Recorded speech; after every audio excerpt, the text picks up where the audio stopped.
Дом культуры в Сиявах Порецкого района, кинозал в Шумерле. Министр культуры по делам национальности и архивного дела Чувашской республики Светлана Каликова приняла участие в их открытии.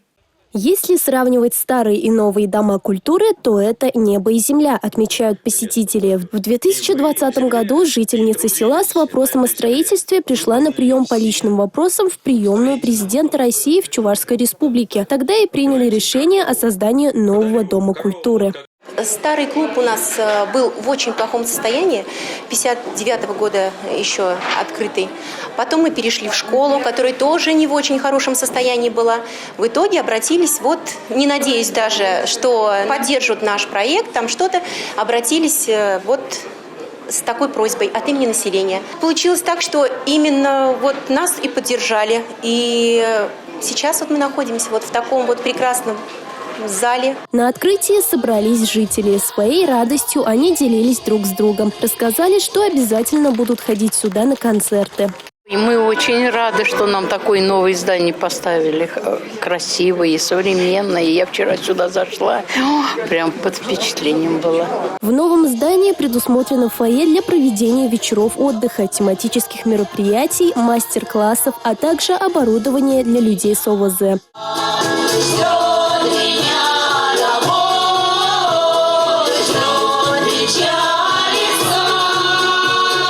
Клуб на 49 посадочных мест оснащен новым компьютерным и музыкальным оборудованием. Обслуживает 5 населенных пунктов с общей численностью населения 373 человека. Он очень важен для этого сельского поселения. Здесь есть и библиотека, проведен высокоскоростной интернет, созданы условия и для проведения такого комфортного досуга, для организации творческих мероприятий.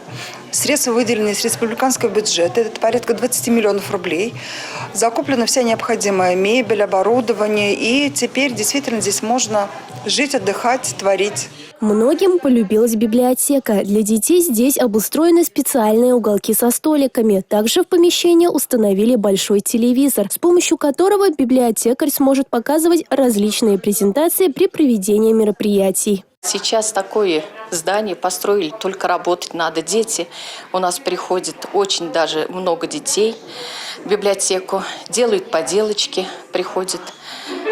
И мероприятия проводили. А сейчас, тем более, вообще, мне кажется, дети даже не будут уходить отсюда из этой библиотеки. На этом открытия не закончились. Так, при поддержке фонда кино ДК «Восход» города Шумерля получил субсидию в размере 9 миллионов рублей на оборудование кинозала. Еще 2 миллиона рублей выделили из республиканского бюджета на подготовку помещения для кинозала. На эти средства оборудован малый кинозал с функцией многофункционального конференц-зала. Шумерлинцы подошли очень креативно к открытию кинозала, и мы видим совершенно новый подход. Это не просто зал, где можно посмотреть фильм, это многофункциональный зал, где можно после просмотра кинофильма, к примеру, остаться, обсудить за круглым столом, что понравилось, что не понравилось. Может быть, даже ребята могут написать сочинение здесь со своим классом. Милена Алексеева, Георгий Кривошеин, Республика.